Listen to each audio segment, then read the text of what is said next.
উড্ডয়নের পর খুলে পড়ল উড়োজাহাজের চাকা। কক্সবাজার থেকে ৭৫ আরোহী নিয়ে বাংলাদেশ বিমানের ফ্লাইটে ঢাকায় নিরাপদে অবতরণ।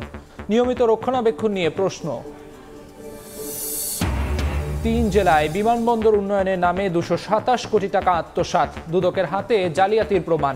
শেখ হাসিনা, মাহবুব আলী সহ ৫ জনের নামে হচ্ছে মামলা। ৪ দফা দাবি আদায়ে এবার গণ অনশনে জগন্নাথ বিশ্ববিদ্যালয়ের শিক্ষক শিক্ষার্থীরা। না মানা পর্যন্ত রাজপথে থাকার ঘোষণা আন্দোলনকারীদের।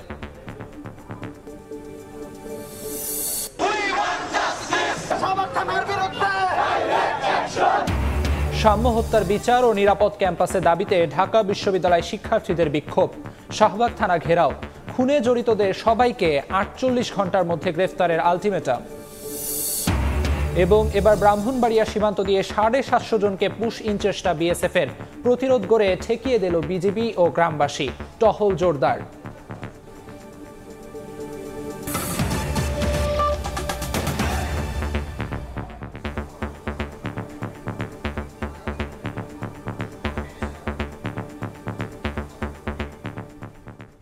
সময় সংবাদের সঙ্গে আছি আমি আমিরুল ইসলাম আলিফ।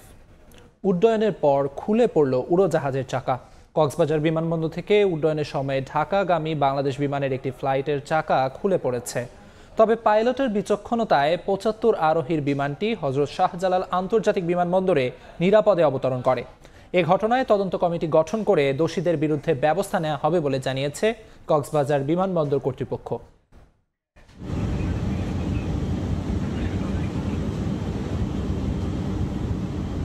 আকাশে ওড়ার পরই বিমান থেকে খুলে পড়ে চাকা। পাইলটের বিচক্ষণতায় কোনো রকম অঘটন ছাড়াই নির্ধারিত গন্তব্যে নিরাপদে অবতরণ করে বিমানটি।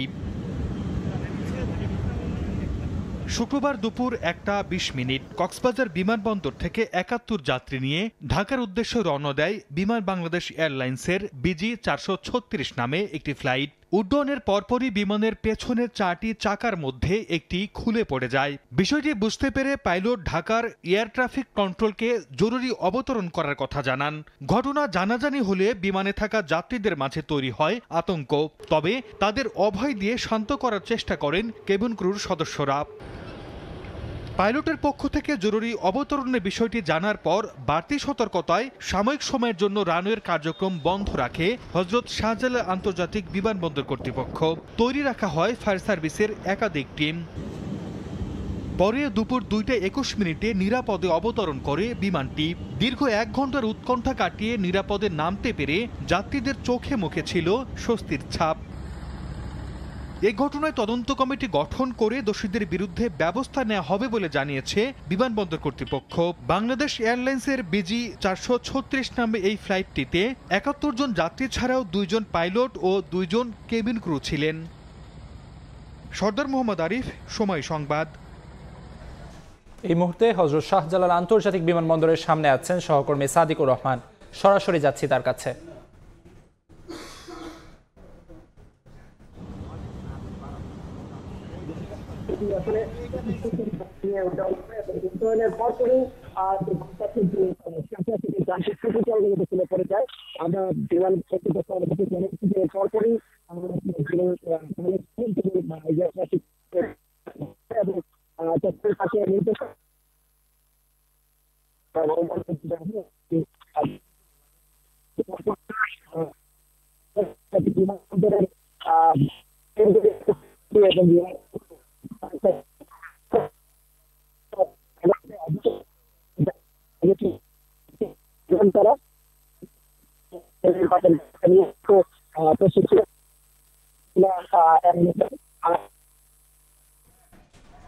হযরত শাহজালাল আন্তর্জাতিক বিমানবন্দরে ছিলেন সহকর্মী সাদিকুর রহমান, যুক্ত ছিলাম সেখানে। যশোর, রাজশাহী ও নীলফামারীতে বিমানবন্দর উন্নয়নের নামে ২২৭ কোটি টাকা আত্মসাতের প্রমাণ পেয়েছে দুদক। এ ঘটনায় সাবেক প্রধানমন্ত্রী শেখ হাসিনা, সাবেক বিমানমন্ত্রী মাহবুব আলী সহ ৫ জনকে আসামি করে আগামী সপ্তাহে মামলা করবে সংস্থাটি। গণ অভ্যুত্থানের মুখে দেশ ছেড়ে পালানো ক্ষমতাচ্যুত প্রধানমন্ত্রী শেখ হাসিনার বিরুদ্ধে এবার বিমানবন্দরের অবকাঠামো উন্নয়নের নামে লুটপাটের অভিযোগ উঠেছে। দুদকের অনুসন্ধানে উঠে এসেছে 2022 সালে যশোর, সৈয়দপুর ও রাজশাহীর বিমানবন্দরের রানওয়ে উন্নয়ন প্রকল্পের জন্য 545 কোটি 79 লাখ টাকার দরপত্র অনুমোদন করা হয়, কিন্তু খোঁড়া অজুহাতে দরপত্র বাতিল করে দ্বিতীয় দফায় 2023 সালে শেখ হাসিনার নেতৃত্বে সরকারি ক্রয় সংক্রান্ত মন্ত্রিসভা কমিটি 772 কোটি 74 লাখ টাকার অনুমোদন দেয়। দুদকের দাবি, লুটপাট করতেই আগের দরপত্রের কার্যাদেশের ভিত্তিতে কাজ না করে নতুন শিডিউলে প্রায় 227 কোটি টাকার বেশি মূল্য নির্ধারণ করে দরপত্রের অনুমোদন করানো হয়। এ ঘটনায় সাবেক প্রধানমন্ত্রী শেখ হাসিনা, সাবেক বিমানমন্ত্রী মাহবুব আলী, সচিব মোকাম্মেল সহ 5 জনকে আসামি করে মামলা করতে যাচ্ছে দুদক। সংস্থার চেয়ারম্যান জানালেন, বিগত সরকারের সময় বিমানবন্দরে দুর্নীতির ঘটনায় আরও বেশ কিছু অনুসন্ধান চলমান রয়েছে। সিভিল এভিয়েশন অথরিটির আওতাধীন আমাদের 4টা অনুসন্ধান চলে আসছে। একটা হচ্ছে র্যাডার, একটা থার্ড টার্মিনাল, একটা কক্সবাজার বিমানবন্দর আর একটা সিলেট। আমাদের তদন্ত কাজ এগিয়ে যাওয়ার পরে আপনারা একটা সময় বাকি এর ফলাফলটা নিজেরাই দেখতে পাবেন। বিশেষজ্ঞরা বলছেন, শেখ হাসিনার মদদে আমলারা দুর্নীতিতে জড়িয়েছেন। শেখ হাসিনার আমলে তাদের প্রচ্ছন্ন সহযোগিতা যদি না পেত, তোরা দুর্নীতি করে কি করে? I am head of the office, I am the prime minister or I am the minister of any of the ministry, should I not Indus them? গেল জানুয়ারিতে 3টি আন্তর্জাতিক বিমানবন্দরের উন্নয়ন প্রকল্পের প্রায় 900 কোটি টাকা আত্মসাতের অভিযোগে শেখ হাসিনার সাবেক সামরিক উপদেষ্টা তারেক সিদ্দিকী সহ 19 জনকে আসামি করে 4টি মামলা করে দুদক। তাসলিম তৌহিদ, সময় সংবাদ, ঢাকা। 4 দফা আদায়ে রাজধানীর কাকরাইলে গণ অনশন কর্মসূচি পালন করছেন জগন্নাথ বিশ্ববিদ্যালয়ের শিক্ষার্থীরা। এর আগে সমাবেশে আন্দোলনকারীরা বলেন, দাবি আদায় না করে রাজপথ ছাড়বেন না তারা। টানা আন্দোলনে অনেকে অসুস্থ হয়ে পড়েছেন বলে জানিয়েছেন বিশ্ববিদ্যালয়ের শিক্ষক সমিতির সাধারণ সম্পাদক।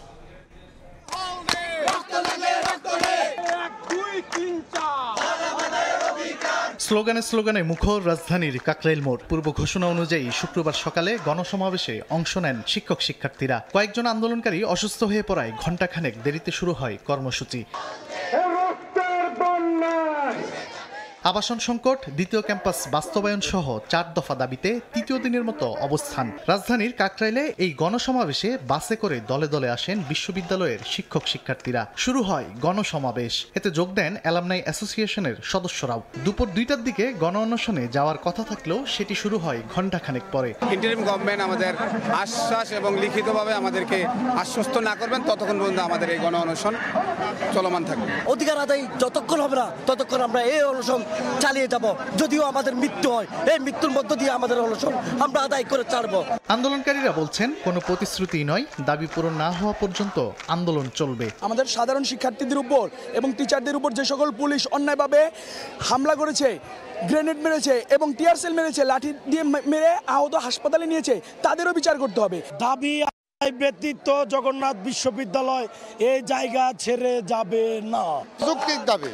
ওরা কি ধরনের কষ্ট করতেছে হল ছাড়া আমরা বুঝি। এখন পর্যন্ত আমরা সুস্পষ্ট ঘোষণা সরকারের কাছ থেকে পাইনি। বিশ্ববিদ্যালয়ের শিক্ষক সমিতির সাধারণ সম্পাদক জানান, সরকারের সুস্পষ্ট ঘোষণা ছাড়া রাজপথ ছাড়বেন না তারা। আমাদের দাবি পূর্ণাঙ্গ রূপে মানতে হবে, অথবা বাংলাদেশের ইতিহাসে এই কাকরাইল মোড় আরেকটি জনদাবি বাস্তবায়নের কেন্দ্রে পরিণত। আমাদের রক্তের উপরে প্রতিষ্ঠিত যে সরকার আমাদের যদি চোখ রাঙিয়ে কথা বলে, আমাদের হুমকি দুমকি দেয়, আমাদের উপর যদি যে কোনো রকমের যদি স্টিম রুলার চালানোর প্রচেষ্টা করে, তাহলে আমরা সেটাকে রুখে দেব। এর আগে দাবি আদায়ে বৃহস্পতিবার থেকে শাটডাউন কর্মসূচি ঘোষণা দেন আন্দোলনরত শিক্ষার্থীরা। তানভীর হাসান মেঘ, সময় সংবাদ, ঢাকা। এই মুহূর্তে কাকরাইল মোড়ে ব্রিফিংয়ে কথা বলছেন আন্দোলনরত শিক্ষার্থীরা। সরাসরি চলে যাচ্ছি সেখানে। আমরা বলে দিতে চাই, আপনারা 2 ঘন্টার মধ্যে আমাদের এই গাড়িটিকে ছেড়ে দেবেন।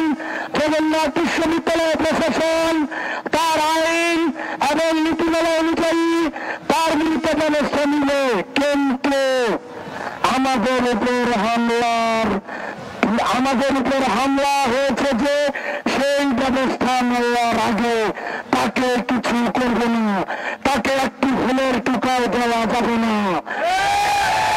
আমরা প্রতিনিধি দল পাঠাচ্ছি, আমাদের প্রতিনিধি দলের কাছে তাকে হস্তান্তর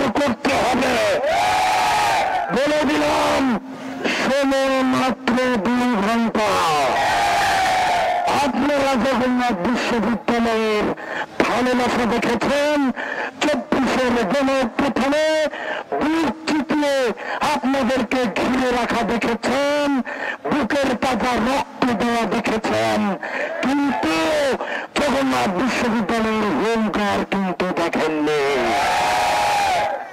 আমরা যে যৌক্তিক দাবিতে দাঁড়িয়েছি, আমাদের যৌক্তিক দাবি মেনে নিন। আমরা আমাদের রক্তের উপর দিয়ে গড়ে ওঠা ইন্টারিম সরকারকে বলতে চাই, আপনার ঘুম ভাঙান, আপনার ঘুম ভাঙান, আমাদের কাজে মেনে নেন। আমরা পরাগ টেবিলে ভুলে যাব মাত্র 2 মিনিটের নোটিশে, মাত্র 2 মিনিটের নোটিশে আমরা আমাদের পরাগ টেবিলে ভুলে যাব। যদি আমাদের দাবি মেনে না নেন, তাহলে দাবি আদায়ের আগ পর্যন্ত আমরা যারা গণ অনশন করছি, তারা গণ অনশন করতে করতে মারা যাব, এখান থেকে সরব না। আপনারা জানেন, জগন্নাথ বিশ্ববিদ্যালয় বাংলাদেশের ইতিহাসে একটি স্বর্ণাক্ষরে লেখা শিক্ষা প্রতিষ্ঠান। প্রতিটি আন্দোলনে, প্রতিটি বিপ্লবে, প্রতিটি সংগ্রামে, ৭১-এর মুক্তিযুদ্ধে, ৯০ বিরোধী আন্দোলনে এবং সর্বশেষ ২৪-এর গণঅভ্যুত্থানে ভ্যানগার্ডের ভূমিকা পালন করেছে। আপনারা সেই ভ্যানগার্ডকে রক্তচক্ষু দেখাবেন না। আমরা বলতে চাই, আমাদের অনশন কর্মসূচি চলছে, চলবে, আমাদের অনশন কর্মসূচি চলছে, চলবে। ছেলেকে রাজধানীর কাকরাইল মোড়ে কথা বলছিলেন আন্দোলনরত শিক্ষক শিক্ষার্থীরা। সরাসরি যুক্ত ছিলাম সেখানে। ঢাকা বিশ্ববিদ্যালয় ছাত্র শাহরিয়ার আলম সাম্য হত্যার বিচার ও নিরাপদ ক্যাম্পাসের দাবিতে ক্যাম্পাসে বিক্ষোভ করেছেন সাধারণ শিক্ষার্থীরা। পরে শাহবাগ থানা ঘেরাও করেন তারা। খুনে জড়িতদের সবাইকে ৪৮ ঘন্টার মধ্যে গ্রেফতার করা না হলে রোববার থেকে ফের রাজপথে নামার ঘোষণা দেন আন্দোলনকারীরা।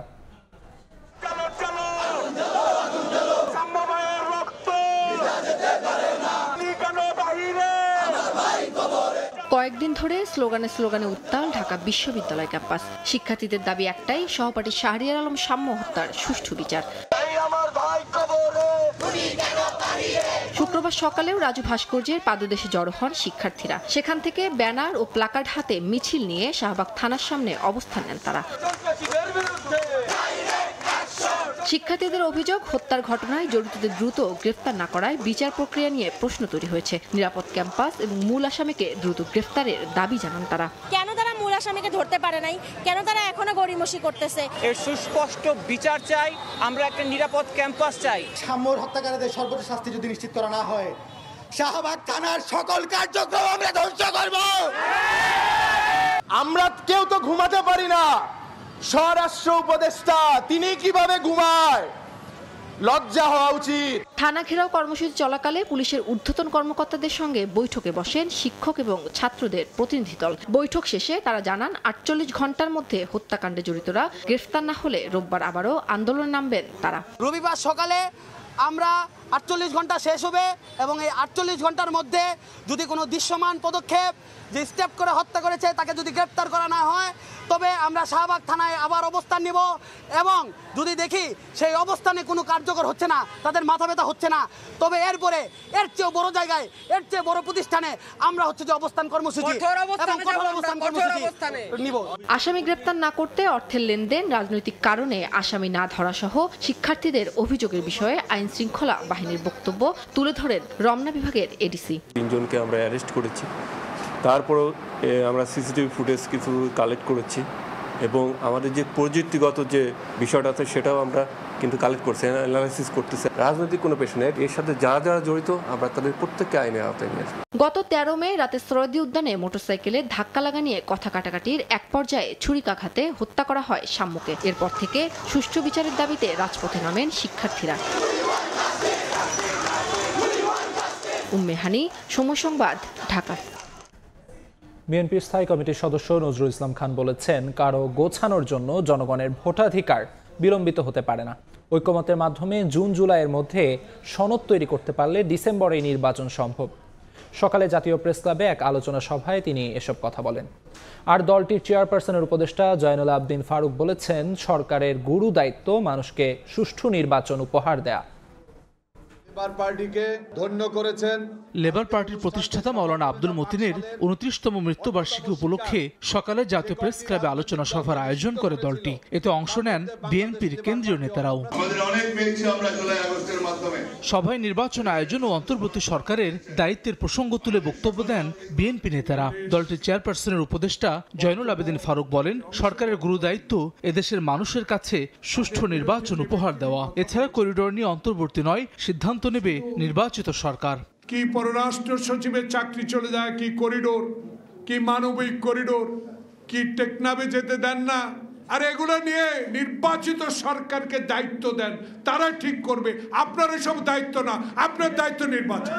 গণতান্ত্রিক অধিকার প্রতিষ্ঠায় মানুষ জীবন দিয়েছে উল্লেখ করে বিএনপির স্থায়ী কমিটির সদস্য নজরুল ইসলাম খান বলেন, যারা কথা রাখবে না তাদের পরিবর্তনের ক্ষমতা গণতান্ত্রিক প্রক্রিয়ার মধ্যে আছে। এছাড়া কারো গোছানোর জন্য জনগণের ভোটাধিকার বিলম্বিত হতে পারে না বলেও মন্তব্য করেন তিনি। যেসব প্রস্তাব সবাই আমরা একমত, সেটা একত্র করে একটা সনদ তৈরি করে আমরা সবাই সেখানে স্বাক্ষর করলাম। এই কাজটা যদি জুন মাসের মধ্যেই সম্ভব হয়, এমনকি যদি জুলাই মাসের মধ্যেও সম্ভব হয়, তাহলে ডিসেম্বরের মধ্যে নির্বাচন করতে বাধাটা কোথায়? কারো গোছানোর জন্য সময় দরকার, কারো বন্ধু জোগাড়ের জন্য কিছু সময় দরকার। সেই জন্য জনগণের ভোট দেওয়ার যে মৌলিক মানবাধিকার, এটা বিলম্বিত হবে। লেবার পার্টির চেয়ারম্যান মুস্তাফিজুর রহমান ইরানের সভাপতিত্বে সভায় ফ্যাসিবাদ বিরোধী আন্দোলনের মতো সব রাজনৈতিক দলকে ঐক্যবদ্ধ থাকার আহ্বান জানান বক্তারা। ফ্যাসিবাদ বিরোধী সমস্ত রাজনৈতিক দলের ঠিকানা এক। হাসান ওয়ালি, সময় সংবাদ, ঢাকা। যার অগোচরে মানুষ প্রশংসা করে সেই ভালো ও শ্রেষ্ঠ বলে মন্তব্য করেছেন জামাতের আমির ডাক্তার শফিকুর রহমান। রাজধানীর বেইলি রোডে এক স্মরণ সভায় তিনি এই কথা বলেন। আল্লাহ তাআলার নিয়ামতের নাশকরি কিংবা বিদ্রোহ যারা করবে, আল্লাহ তাদের ব্যাপারে অত্যন্ত কঠোর। সে মানুষটাই ভালো মানুষ, শ্রেষ্ঠ মানুষ, যারা আড়ালে আবদালে মানুষ তার ভালো কাজের কথা স্মরণ করে শ্রদ্ধার সাথে এবং তার জন্য অন্তরের ভিতর থেকে অন্তঃস্থল থেকে দোয়া করে। গণঅভ্যুত্থানে শহীদ ও আহতদের সম্মানে কুমিল্লায় চলছে জুলাই সমাবেশ। বিস্তারিত জানাতে জেলার টাউন হলে আছেন সহকর্মী ইশতিয়াক আহমেদ। সরাসরি যাচ্ছি তার কাছে। আজ বিকাল 3টায় কুমিল্লা শিল্পকলা একাডেমিতে যে জুলাই আন্দোলনে যারা শহীদ হয়েছেন এবং যারা আহত হয়েছেন তাদের যে সম্মানে আজকে একটি জুলাই সমাবেশ অনুষ্ঠান শুরু হয়েছে এবং বিকাল 3টা নাগাদ এই অনুষ্ঠান শুরু হওয়ার কথা থাকলেও অনুষ্ঠানটি শুরু হতে 1 ঘন্টা দেরি হয়েছে। এখানে আজকে যে প্রধান অতিথি আসার কথা ছিলেন উপদেষ্টা আসিফ মাহমুদ, তিনি আজকে এখানে আসার কথা ছিল, তবে আজ কোনো একটি অনিবার্য কারণ থাকার কারণে তিনি কিন্তু আজকে এখানে আসতে পারেনি এবং যিনি এনসিপি নেতা যিনি সাদিক আলম, তিনিও কিন্তু এখানে আসার কথা ছিল, তিনিও কিন্তু এখানে আজকে আসেনি। এখানে এই মুহূর্তে যে অনুষ্ঠানটা জুলাই সমাবেশের যে বৈষম্যবিরোধী ছাত্র আন্দোলনের আয়োজনে যে সম্মাননা অনুষ্ঠানটি অনুষ্ঠিত হচ্ছে, সেখানে সভাপতিত্ব করছেন বিজেপি নেতা আব্দুল্লাহ এবং আমরা দেখেছি 3টার পর থেকে কিন্তু যারা বৈষম্যবিরোধী ছাত্র আন্দোলনের নেতৃবৃন্দ রয়েছেন এবং ছাত্র জনতা রয়েছেন, তারা কিন্তু 3টার থেকে কিন্তু এই কুমিল্লা যে শিল্পকলা একাডেমি রয়েছে সেখানে আসতে শুরু করে সুন্দর সুন্দর মিছিল নিয়ে। পরবর্তীতে পুরো মঞ্চ কিন্তু বলা যায় যে অডিটোরিয়াম রয়েছে, সেই অডিটোরিয়ামে কিন্তু এখন এই মুহূর্তে প্রথম ছাত্র আন্দোলন এবং যে ছাত্র জনতা রয়েছে তারা কিন্তু এখানে উপস্থিত হয়েছেন এবং তার পাশাপাশি যারা বিভিন্ন রাজনৈতিক নেতৃবৃন্দ রয়েছেন তারাও কিন্তু এখানে উপস্থিত হয়েছেন। আমি কিন্তু জানিয়ে রাখতে চাই যে আজকে কিন্তু 313 জন আহত এবং 80 জন শহীদের পরিবারকে এখানে সম্মাননা দেওয়া হবে বলে আমরা জানতে পেরেছি এবং পরিবার এবং আহত পরিবার এবং যারা শহীদ হয়েছেন জুলাই তাদেরকে জুলাই আন্দোলন যারা শহীদ হয়েছেন তাদেরকে কিন্তু এখানে সম্মাননা দেবেন। এই মুহূর্তে আমরা দেখেছি বৈষম্যবিরোধী ছাত্র আন্দোলন যারা নেতৃবৃন্দ রয়েছে তারা কিন্তু এখানে একটা বক্তব্য দিচ্ছেন এবং তারা যে তাদের যে চাওয়া পাওয়া রয়েছে তারা কিন্তু সেই বক্তব্যে তারা কিন্তু বলছেন এবং কিছুক্ষণ পরে যখন অনুষ্ঠান শেষের পর্যায়ে চলে যাবে তখন আমরা জানতে পেরেছি যে 13 জন আহত পরিবার রয়েছে এবং যারা শহীদ হয়েছেন সেই আন্দোলনে তাদেরকে তাদেরকে কিন্তু সম্মাননা দেওয়া হবে বলে আমরা জানতে পেরেছি। আমরা যদি জানিয়ে রাখতে চাই যে কুমিল্লার যে মুখ্যমন্ত্রী ছাত্র আন্দোলনের নেতৃবৃন্দ একের পর এক বক্তব্য দিচ্ছেন এবং তার পরবর্তীতে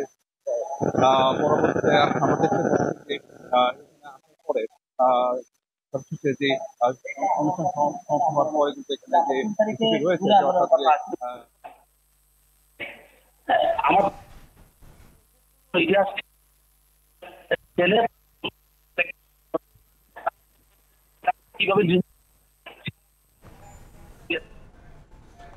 কুমিল্লায় চলছে জুলাই সমাবেশ, সরাসরি যুক্ত ছিলাম সেখানে।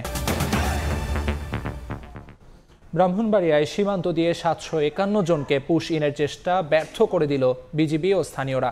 স্থানীয়রা জানান, বৃহস্পতিবার গভীর রাতে বিজয়নগরের সিঙ্গারবিল ইউনিয়নের সীমান্ত দিয়ে 751 জনকে পুশ ইন করতে জড়ো হয় বিএসএফ।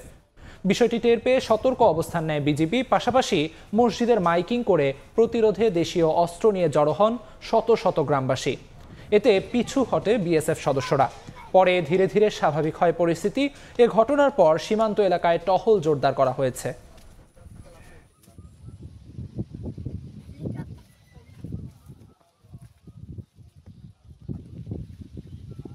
প্রত্যেকটি মসজিদের মধ্যে তারা এলান করছে এবং এলান করার সাথে সাথে মানুষের ঘুম থেকে বিজিবিদের সাথে কাঁধে কাঁধ মিলে দেশের জন্য ছিল। ভারত থেকে মুসলমান লামা দিতেছে, তোমরা তাড়াতাড়ি যে যেখানে আসো দাড়ি বেঁধে লয়ে আসো। হ্যাঁ, এই ব্যাপারে তখন আমরা জনগণ বহুত লোক বর্ডারের মধ্যে চাপ দিছি। অনেক লোক আইসা ফাড়াই দিব, ট্রাক দেবো। এটা আমরা প্রায় 2-3 হাজার লোক আমাদের সিঙ্গারবিল এলাকার সব মানুষই আমরা সবাই আইছি বর্ডার, কারণ বিজিবিটা তো হেল্প করতেই। মাগুরায় শিশু আসিয়া ধর্ষণ ও হত্যা মামলার রায় আগামীকাল। দ্রুত সময়ের মধ্যে মামলার রায় ঘোষণার তারিখ নির্ধারণে স্বস্তি জানালেও অভিযুক্তদের সর্বোচ্চ সাজা নিশ্চিতের দাবি স্বজন, এলাকাবাসী ও আইনজীবীদের। মাগুরা থেকে লোটাস রহমান সোহাগের রিপোর্ট। শিশু আছিয়া নেই, মেয়ের শূন্যতায় কাঁদতে কাঁদতে চোখের জল শুকিয়ে গেছে মা আয়েশা খাতুনের। এখন শুধু অপেক্ষায় ধর্ষণ ও হত্যাকারীদের শাস্তির। মাত্র 12 কার্যদিবসে শেষ হয় আছিয়ার ধর্ষণ ও হত্যা মামলার বিচারিক কার্যক্রম। 13 মে সর্বশেষ যুক্তিতর্ক উপস্থাপন শেষে মাগুরার নারী ও শিশু নির্যাতন দমন ট্রাইব্যুনালের বিচারক রায়ের দিন ধার্য করেন শনিবার। দ্রুত সময়ের মধ্যে রায় ঘোষণার তারিখ নির্ধারণ করায় স্বস্তি ফিরেছে স্বজনদের মধ্যে। এখন প্রধান অভিযুক্ত হিটু শেখের ফাঁসিসহ তার 2 ছেলে সজীব ও রাতুল এবং হিটুর স্ত্রী চাহিদা বেগমের দৃষ্টান্তমূলক শাস্তির দাবি তাদের। হিটু শেখের সর্বোচ্চ সাজা যেটা হয় ফাঁসি, এটা আমরা দাবি করতেছি। যে অন্যায় করেছে ওর শাস্তি সাজাই হওয়া উচিত। তালি 10 জন আরো 20 গ্রামের মানুষ বা সমাজের লোক ভয় পাবে। চাই তার শাস্তি সাজা ফাঁসি হোক। আমার আসিয়ার যেভাবে ওরা হত্যা করেছে ঠিক সেইভাবে যেন 1 নম্বর আসামি হিটু শেখের ওইভাবে যেন ফাঁসি দেয়, যাতে আর কোনো আসিয়ার মার বুক যেন খালি না হয়, কোনো আসিয়া যেন এইভাবে মৃত্যুর কোলে না ঢলে পড়ে। 6 মার্চ বোনের বাড়ি মাগুরার নিজনান্দলি গ্রামে বেড়াতে গিয়ে ধর্ষণের শিকার হয় আছিয়া। ঘটনার 7 দিন পর 13 মার্চ রাজধানীর সম্মিলিত সামরিক হাসপাতালে মারা যায় শিশুটি। লোটাস রহমান সোহাগ, সময় সংবাদ, মাগুরা। নারীর প্রতি বৈষম্য দূর ও সমতা রক্ষায় সচেতনতা তৈরিতে চলছে নারীর ডাকে মৈত্রী যাত্রা কর্মসূচি। রাজধানীর মানিক মে এভিনিউতে এই কর্মসূচির আয়োজন করা হয়। সব ক্ষেত্রে নারীর ন্যায্য হিস্যা বুঝিয়ে দেওয়ার দাবি জানান বক্তারা। নারী শ্রমিক, সাংস্কৃতিক কর্মী, শিক্ষার্থী সহ বিভিন্ন পেশাজীবী সংগঠনের আয়োজনে শুরু হয় এই অনুষ্ঠান। জাতীয় সঙ্গীতের মাধ্যমে শুরু হয় মূল আয়োজন। এরপর গান সহ নানামুখী আয়োজনের মাধ্যমে নারীর প্রতি বৈষম্যের প্রতিবাদ করা হয়। অংশগ্রহণকারীদের অভিযোগ, জুলাই গণঅভ্যুত্থানে নারীর ভূমিকাকে ধামাচাপা দেওয়ার চেষ্টা চলছে। সেই সঙ্গে বর্তমানে ধর্ম ও নারীকে মুখোমুখি দাঁড় করানোর অপচেষ্টা চলছে বলেও অভিযোগ করেন বক্তারা।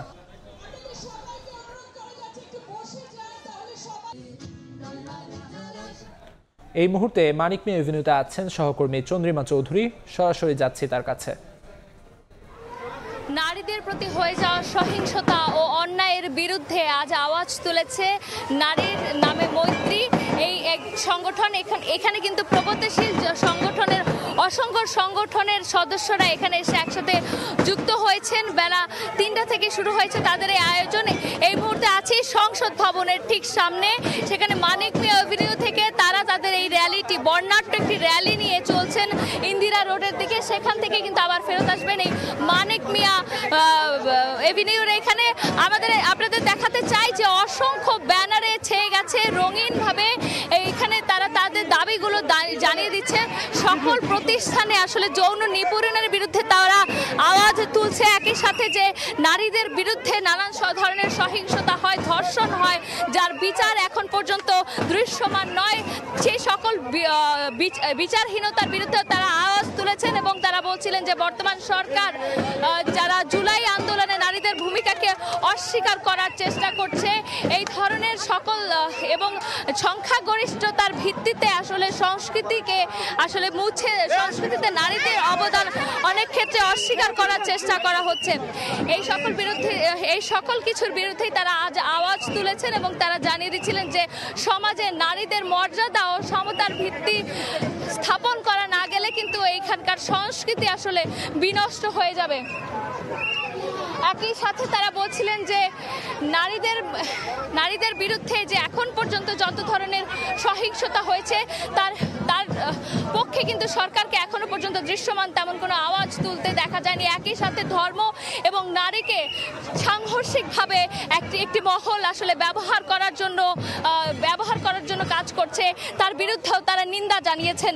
এবং এখানে কিন্তু অসংখ্য নারী সংগঠন, প্রগতিশীল নারী সংগঠনের নেতৃবৃন্দ এবং সদস্যরা এসে একজোট হয়েছেন। তারা তাদের বক্তব্য জানিয়ে দিচ্ছিলেন। তারা জানিয়েছেন গণতন্ত্র এবং সংস্কারের নামে সংখ্যাগরিষ্ঠরা বৈষম্যমূলক সমাজ ব্যবস্থাকে লালন করে চলেছে এবং নানান সময় যে নানান স্থানে যে নারীদের পোশাক এবং তাদের আচার আচরণ চালচলন নিয়ে তারা যে প্রশ্ন তুলে যাচ্ছে, সেই অধিকার এবং যৌন নিপীড়নের বিরুদ্ধে তারা আজ এখানে আওয়াজ তুলেছে এবং এই আওয়াজ জারিমান থাকবে। এই ছিল এই মুহূর্তে আমার কাছে সংসদ ভবনের সামনে থেকে সর্বশেষ। রাজধানীর মানিক মিয়া এভিনিউ থেকে সবশেষ জানাচ্ছিলেন সহকর্মী চন্দ্রিমা চৌধুরী। উজানে ভারতের ফারাক্কা ব্যারেজের প্রভাবে 4 দশকে শুষ্ক মৌসুমে পদ্মা নদীর আয়তন কমেছে 50%। মরে গেছে কিংবা মৃত প্রায় গড়াই বড়ালের মতো অনেক শাখা উপশাখা। এমন প্রেক্ষাপটে আগামী বছর শেষ হচ্ছে গঙ্গার পানি বন্টন চুক্তি। পানি সম্পদ উপদেষ্টা জানাচ্ছেন গ্যারান্টি ক্লজ সহ চুক্তি নবায়নের রূপরেখা এগিয়ে রাখতে কাজ করছে অন্তর্বর্তী সরকার। মওদুদ রানাকে সঙ্গে নিয়ে ফারুক ভুঁইয়া রবিনের রিপোর্ট, ছবি তুলেছেন আব্দুস সালাম।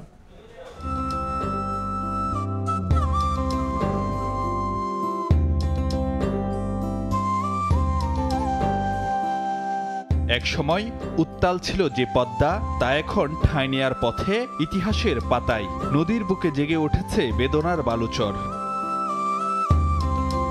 যে নদী জালের মতো ঘিরে রাখত সবুজ প্রান্তর, অপার জলের সেই আধার এখন আর আশার আলো দেখায় না পদ্মাপাড়ের বাসিন্দাদের। পরিবেশ প্রতিবেশ তো বটেই, ছন্দপতন মানুষের জীবন জীবিকায়। শুকনো নদীতে মাছ টাছ হয়েছে না, 10 কেজিতে 20 কেজি মাছ পেতাম, এখন দেখা যায় 5 কেজি থেকে 6 কেজি এরকম মাছ পেয়েছে। কিছু কিছু জায়গাতে পানি থাকে কিন্তু ওগুলো 2-3 দিন পরে শুকায় যায়। বালুতে আবাদ হবে না, কৃষকও ফসল পায় না, মাছ হইতেছে না পানি না থাকাতে। গবেষণার তথ্য বলছে 1984 সালের তুলনায় শুষ্ক মৌসুমে অর্ধেক আয়তন হারিয়েছে পদ্মা নদী। বিশেষজ্ঞরা বলছেন উত্তরের জনপদ থেকে বিশ্ব ঐতিহ্যের সুন্দরবন পর্যন্ত জীববৈচিত্র্য আর জনজীবনে নেতিবাচক প্রভাব ফেলছে ফারাক্কা ব্যারেজ।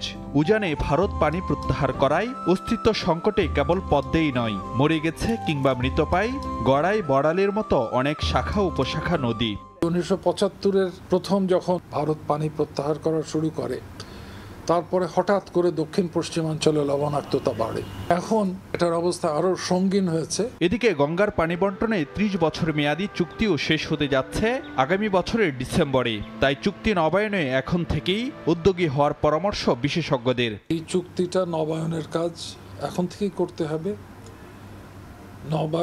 নবায়ন করার পরে কে কতটা পানি পাবে এটা নির্ভর করবে দুই দেশের মধ্যে রাজনীতিবিদরা কতটুকু সাকসেসফুলি নেগোশিয়েট করতে পারেন।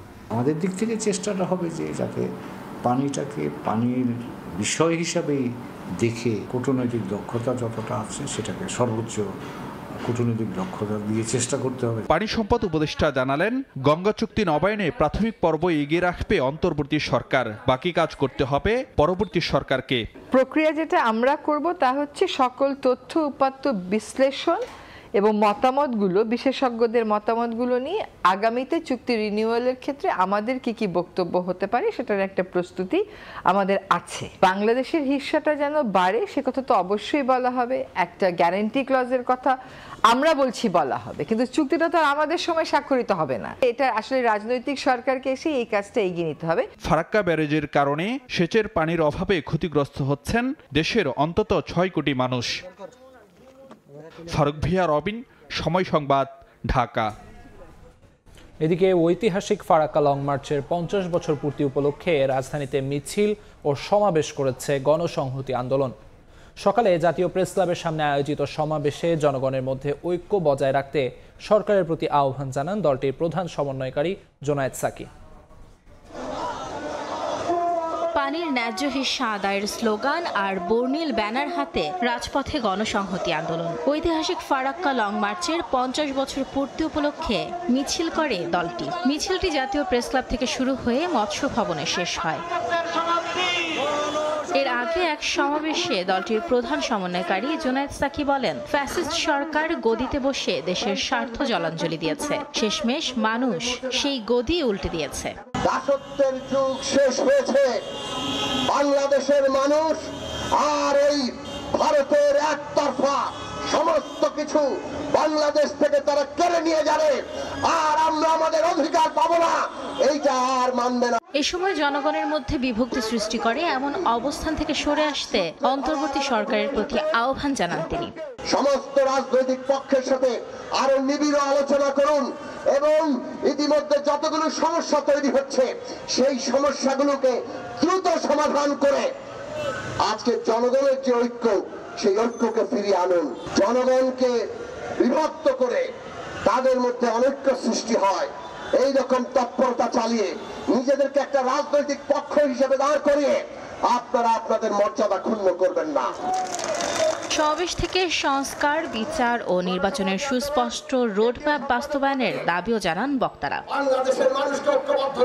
মাইমুনা হেদার চৌধুরী, সময় সংবাদ, ঢাকা। পদ্মা সেতু সংলগ্ন শরীয়তপুরের জাজিরায় বেড়ি বাঁধে দেখা দিয়েছে ভাঙন।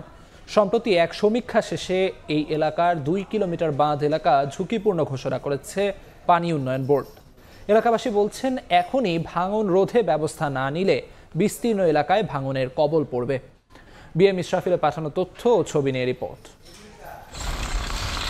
ধীরগতিতে ভাঙছে পদ্মা, নদীগর্ভে এরই মধ্যে বিলীন বাঁধের একাংশ। শরীয়তপুরের জাজিরা উপজেলা পদ্মা সেতু সংলগ্ন এলাকায় 2 কিলোমিটার বাঁধ এলাকা ঝুঁকিপূর্ণ। সম্প্রতি এক সমীক্ষা শেষে এমন তথ্য দিয়েছে পানি উন্নয়ন বোর্ড। নদীতে পানি বৃদ্ধির সঙ্গে ধীরগতির ভাঙনে বাঁধের অনেক অংশ ভেঙে গেছে। এলাকাবাসী বলছেন, এখনই ভাঙন রোধে ব্যবস্থা না নিলে পার্শ্ববর্তী হাটবাজার, বসতভিটা, পদ্মা সেতু কনস্ট্রাকশন ইয়ার্ড, ক্যান্টনমেন্ট সহ বিস্তীর্ণ এলাকা ভাঙনের কবলে পড়বে। বর্ষা যেসব দ্রুত স্রোত আইব, ওই স্রোতে মনে করেন 2-3 কারণে একবারে ডেবে যাবো। আমরা খুব অসহায় আছি এই জায়গা বাংলা, আমরা কই যাম, কই করবো।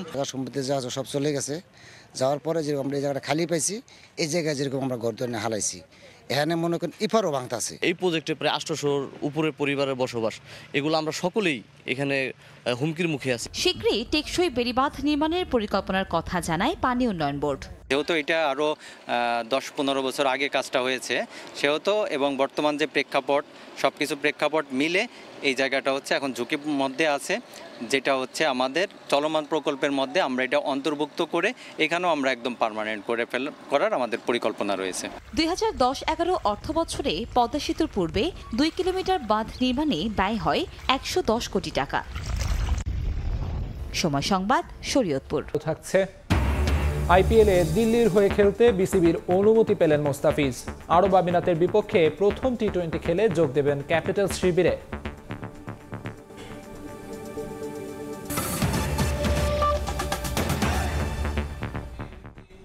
ঈদুল আজহা যতই ঘনিয়ে আসছে ততই ব্যস্ততা বাড়ছে খামারিদের। বাজার মূল্য ঠিক থাকলে লাভের মুখ দেখার আশা তাদের। আর পছন্দ ও সাধ্যের মধ্যে পশু বেছে নিতে আগেভাগেই খামারে খামারে ভিড় করছেন ক্রেতারা। এদিকে অবৈধ পথে দেশে গরু প্রবেশ ও মধ্যস্বত্বভোগীরা যেন বাজার অস্থিতিশীল করতে না পারে সে বিষয়ে সতর্ক প্রাণী সম্পদ অধিদপ্তর। MSRFN report. কোরবানির ঈদের বেশ কয়েকদিন বাকি থাকলেও আগেভাগেই পছন্দের গরু বেছে নিতে রাজধানীর লালমাটিয়া থেকে কেরানীগঞ্জের একটি খামারে এসেছেন মোহাম্মদ রফিক। কোরবানির হাটের ঝক্কি এড়াতে খামার থেকেই গরু কেনার সিদ্ধান্ত নিয়েছেন তিনি। আজকে এখানে কিনতে আসছি, যদি আমার হয়ে যায় তাহলে আমি ফিরে গেলাম, আমি টেনশন মুক্ত। মোহাম্মদ রফিকের মতো যারা কোরবানির জন্য সুস্থ গরু ও নিরাপদ মাংস চান তারা ভিড় জমাচ্ছেন বিভিন্ন খামারে। মানসম্পন্ন গোখাদ্যে পশুপালন আর ওজন সঠিক পাওয়ায় হাটের পরিবর্তে দিন দিন বাড়ছে খামারে বেচাকেনা। হাটে গেলে দেখা যায় যে গরুটা বোঝা যায় না যে কিরকম সাইজের, সৌন্দর্য কি খাচ্ছে। গরু এক্সচেঞ্জ করতে পারতেছেন, এটা আপনি কিন্তু হাটে পারতেছেন না। যাদের বাজেট কম ওরা আপনি কিস্তি হিসাবে টাকা দিতে পারে। প্রাণী সম্পদ অধিদপ্তরের তথ্য, গরু ছাগল মিলিয়ে দেশে এবছর কোরবানিযোগ্য পশু রয়েছে 1,24 লাখের বেশি। চাহিদা মিটিয়েও উদ্বৃত্ত থাকবে 20 লাখের বেশি পশু। তবে গোখাদ্যের বাড়তি দাম দুশ্চিন্তায় ফেলেছে খামারিদের। যদি আমরা আমাদের অরিজিনাল কস্টিং ধরি, এক একটা গরুতে মনে করেন আমার এখনো 30-40 হাজার 50 হাজার টাকা বাড়তি থাকতে হবে। গতবারের তুলনায় কিছুটা বাড়তি হতেই পারে, কারণ যেহেতু আমাদের গোখাদ্যের দাম দিন দিন বাড়ছে। খামারিদের সুরক্ষা দিতে শক্ত অবস্থানে প্রাণী সম্পদ অধিদপ্তর। বাংলাদেশ থেকে গবাদি পশু অনুপ্রবেশের ক্ষেত্রে বিজেপি, স্বরাষ্ট্র মন্ত্রণালয়, পুলিশ বিভাগ সবাই আশ্বস্ত করেছেন তারা সর্বোচ্চ নজরদারি করবে। কোরবানির পশুর হাটে জরুরি সেবা দিতে পশু চিকিৎসক দল দায়িত্ব পালন করার পাশাপাশি বর্জ্য ব্যবস্থাপনায়ও কাজ করবে বলে জানিয়েছে প্রাণী সম্পদ অধিদপ্তর। সময়ের সঙ্গে সঙ্গে পাল্টেছে ক্রেতাদের আগ্রহ। গোখাদ্য ও মাংসের মান যাচাইয়ের সুযোগ থাকায় এসব খামারমুখী হচ্ছেন ক্রেতারা। আসন্ন ঈদকে সামনে রেখে নানান রকম অফারও দিচ্ছেন খামারিরা। MS আরিফিন, সময় সংবাদ, কেরানীগঞ্জ। মাসের মাঝামাঝিতে স্বস্তির দেখা মিলেছে রাজধানীর বাজারে। এক সপ্তাহে সবজির দাম কমেছে কেজিতে 40 টাকা পর্যন্ত। আরেক দফায় চালের দাম কমেছে কেজিতে 5 থেকে 9 টাকা। বাজারে পণ্যের সরবরাহ বৃদ্ধির সুফল মিলছে বলে জানান বিক্রেতারা। সাপ্তাহিক ছুটির দিনে সবজিতে ভরপুর রাজধানীর কারওয়ান বাজার। বিক্রেতারা জানান শুধু সরবরাহই বাড়েনি, সপ্তাহ ব্যবধানে কেজিতে 20 থেকে 40 টাকা কমেছে দামও। বেশিরভাগই মিলছে 30 থেকে 60 টাকা কেজিতে, যা নিয়ে সন্তুষ্ট ক্রেতারা। মোটামুটি স্বস্তির মধ্যেই আছে, সবকিছুর দাম মোটামুটি হাতের লাগালেই আছে। এভাবে যদি থাকে যে সাধারণ জনগণ আর যারা আছে তারা কিনতে পারবে। ভেন্ডি, পটল এগুলো হলো 40 থেকে 45 টাকা কেজি, আপনার হলো বরবটি 50 থেকে 60 টাকা কেজি। যা কিনলাম সব সীমিত দামের মধ্যেই আছে আর কি। এদিকে আরেক দফায় কেজিতে 5 থেকে 9 টাকা কমেছে চালের দাম। মানভেদে প্রতি কেজি মিনিকেট বিক্রি হচ্ছে 65 থেকে 75 টাকায়। ব্রি 28-এর দাম পড়ছে 55 থেকে 58 টাকা। 76 থেকে 80 টাকায় মিলছে প্রতি কেজি নাজির শাইল। বাজারে সরবরাহ বৃদ্ধির সুফল মিলছে বলে জানান বিক্রেতারা। নতুন চালের দাম কম, পুরান চালের দাম বেশি। এখন নতুন চাল, নতুন সিজন, ওই হিসেবে দামটা কমবেই, হয়তো আরো কমতে পারে সামনে। চাল সবজি কিনে মুরগির বাজারে গিয়েও স্বস্তির দেখা পাচ্ছেন ক্রেতারা। সপ্তাহ ব্যবধানে কেজিতে 10 টাকা কমে 160-এ বিক্রি হচ্ছে ব্রয়লার। অপরিবর্তিত রয়েছে সোনালী, লেয়ার ও দেশি মুরগির দাম। মোটামুটি সব মুরগি আপনার সীমিত রেটে আছে, কোরবানির আগ পর্যন্ত এমন রেট থাকবে। বাজারে ভোজ্য তেল, চিনি, ডাল, আটা, ময়দা সহ সব ধরনের মুদি পণ্যের দাম স্থিতিশীল রয়েছে বলে জানান খুচরা বিক্রেতারা। অন্তরা সেন, সময় সংবাদ, ঢাকা। সাতক্ষীরায় ঘূর্ণিঝড় আতঙ্কে বাগানের গাছে আম রাখা যাচ্ছে না। একযোগে আম নামায় বাজার সয়লাভ, তবে ন্যায্য মূল্য পাচ্ছে না জানিয়ে আম চাষিরা দুষছেন সিন্ডিকেটকে। তাই বাজার নিয়ন্ত্রণে প্রশাসনের হস্তক্ষেপ চেয়েছেন তারা। ভ্যানে করে বিভিন্ন বাগান থেকে হিমসাগর, গোপালভোগ, গোবিন্দভোগ জাতের আম আনা হয়েছে সাতক্ষীরা শহরের বড় বাজারের আমপট্টিতে। বিক্রেতাদের হাঁক ডাকে উৎসব মুখর পরিবেশে চলছে বেচাকেনা। চাষি, ব্যবসায়ী সহ কৃষি সম্প্রসারণ অধিদপ্তরের মতামতের ভিত্তিতে জেলায় হিমসাগরের বাজারজাতকরণের সময় 5 দিন এগিয়ে এনে নির্ধারণ করা হয় 15 মে। তবে বাজারে তোলার পর চাষিদের অভিযোগ, সিন্ডিকেটের কারণে ন্যায্য মূল্য পাচ্ছেন না তারা। আম পাকার কারণে চাষিরা ঠিক মতন দাম পাচ্ছে না। ব্যবসায়ী নাই বলে আমের দাম কম পাচ্ছে। গাছের বিষমুক্ত আম পেড়ে দিচ্ছে, আমরা খুব তাতে সন্তুষ্ট হয়েছি, এই জন্য আমরা এখান থেকে আম কিনের জন্য। ব্যবসায়ীরা বলছেন একযোগে সরবরাহ হওয়ায় আমের দাম কিছুটা কম, তবে ক্রেতা বাড়লে দাম আরো কিছুটা বাড়তে পারে। ব্যাপারীরা সবাই কৃষকের আম ভেঙেছে, কিন্তু কোনো ব্যাপারী নাই, যার কারণে আপনার 3000 টাকা দামের আম বর্তমানে 1000 টাকায় কেউ কিনতেছে না। ব্যাপারী পত্র একটু কম বলে মালের দামটা কম, অবশ্যই 3 দিন বাড়বে, অবশ্যই চাষিরাও এতে উপলব্ধি হবে ইনশাল্লাহ। কৃষি সম্প্রসারণ অধিদপ্তরের তথ্য অনুযায়ী এবছর জেলায় আম উৎপাদনের লক্ষ্যমাত্রা ৬২,৮০০ মেট্রিক টন। এর সম্ভাব্য বাজার মূল্য ধরা হয়েছে 400 কোটি টাকা। সময় সংবাদ, সাতক্ষীরা। চট্টগ্রাম বন্দরে নিরাপত্তা ঝুঁকি এড়াতে আমদানি পণ্য ভর্তি 10,000 কন্টেইনার নিলামে বিক্রির এবং বিপজ্জনক পণ্য ধ্বংস করতে বিশেষ আদেশ জারি করেছে সরকার। জাতীয় রাজস্ব বোর্ডের জারি করা এই আদেশের ফলে 3 দফা নিলাম না ডেকে প্রথম দফায় সর্বোচ্চ দরদাতার কাছে পণ্য বিক্রি করতে পারবে কাস্টমস কর্তৃপক্ষ। এ অবস্থায় দীর্ঘদিন ধরে আটকা এসব কন্টেইনার আগামী 6 মাসের মধ্যে নিষ্পত্তির আশা কাস্টমসের। শাখাওয়াত টিপুর ক্যামেরায় বিস্তারিত জানাচ্ছেন কমল দে। 20 বছরের বেশি সময় ধরে চট্টগ্রাম বন্দরের বিভিন্ন ইয়ার্ডে পড়ে থাকা জরাজীর্ণ এসব কন্টেইনার বন্দরকে যেমন দুর্ঘটনা ঝুঁকিতে ফেলছে, তেমনি দখল হয়ে আছে বন্দরের গুরুত্বপূর্ণ স্থান। এই অবস্থায় বন্দরের নিরাপত্তা ঝুঁকি এড়াতে দ্রুত নিলাম এবং বিপজ্জনক পণ্য ধ্বংসের বিশেষ আদেশ জারি করে জাতীয় রাজস্ব বোর্ড। অধ্যাদেশটাই হলো একমাত্র সহজ উপায় যার মাধ্যমে দ্রুত এগুলো অপারেশন হয়ে যাবে। নিলামযোগ্য কন্টেইনার রয়েছে 10,000-এর বেশি, অথচ বন্দরের 30% জায়গা খালি রাখতে হয় কন্টেইনারবাহী লরি এবং পণ্যবাহী কাভার্ড ভ্যান চলাচলের জন্য। আগে যে কোনো পণ্য নিলামের ক্ষেত্রে কাস্টমসের বেঁধে দেওয়া দরের 60% বেশি বিড করতে হতো ব্যবসায়ীদের, কিন্তু এর চেয়ে দর কম হলে আরও দুবার নিলামের সুযোগ থাকতো। বিশেষ আদেশ অনুযায়ী প্রথম নিলামে সর্বোচ্চ দরদাতা পেয়ে যাবে নিলামে তোলা পণ্য। চট্টগ্রাম পোর্টে যে কন্টেইনার জট, ওই জট থেকে অবশ্যই মুক্ত হবে বলে আমি আশা করি। জাতীয় রাজস্ব বোর্ডের বিশেষ আদেশ পেয়ে নড়েচড়ে বসেছে চট্টগ্রাম কাস্টম হাউসের নিলাম শাখা। আমরা আশা করছি যে 6 মাসের মধ্যে আমরা একটা বড় সংখ্যক কন্টেইনার আমরা নিলামের মাধ্যমে খালাস করতে পারব।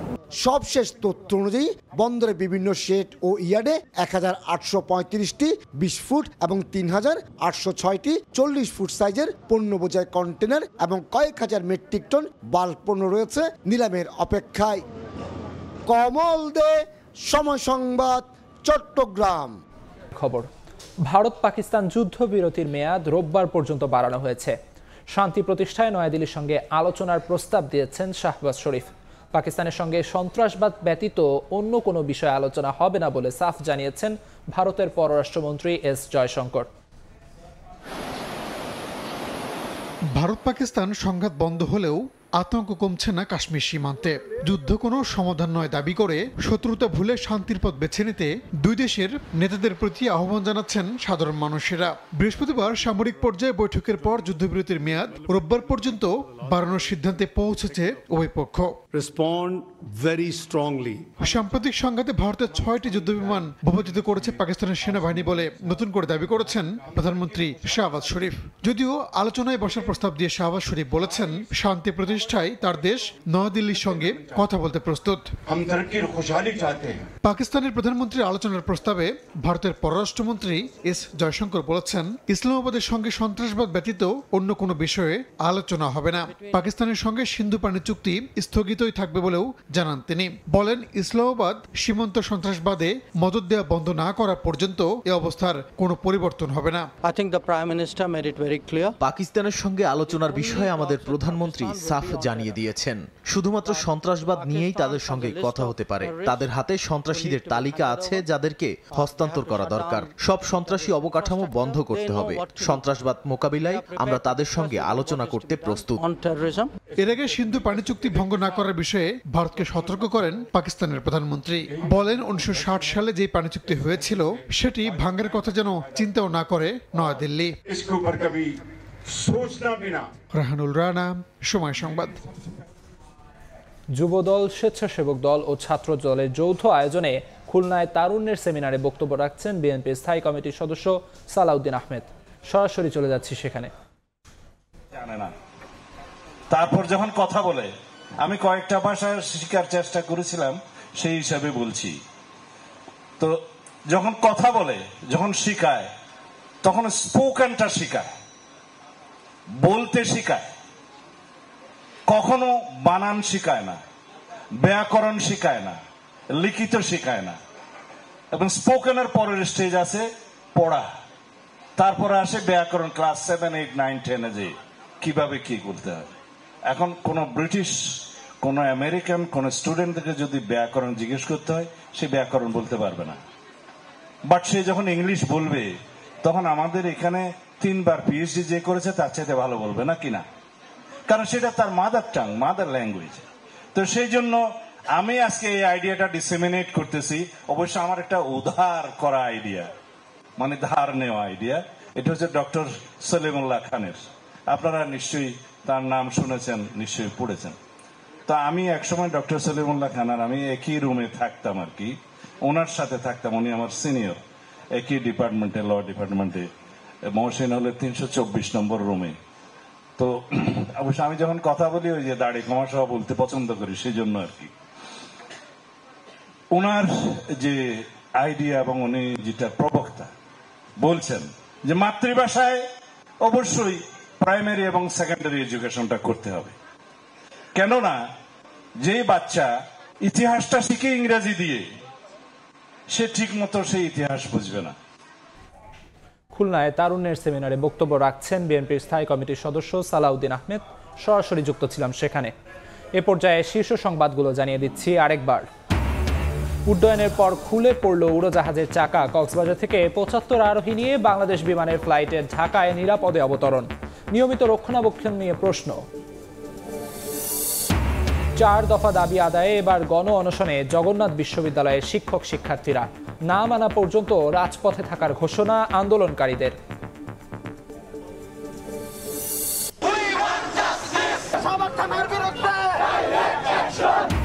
সাম্য হত্যার বিচার ও নিরাপদ ক্যাম্পাসের দাবিতে ঢাকা বিশ্ববিদ্যালয়ের শিক্ষার্থীদের বিক্ষোভ।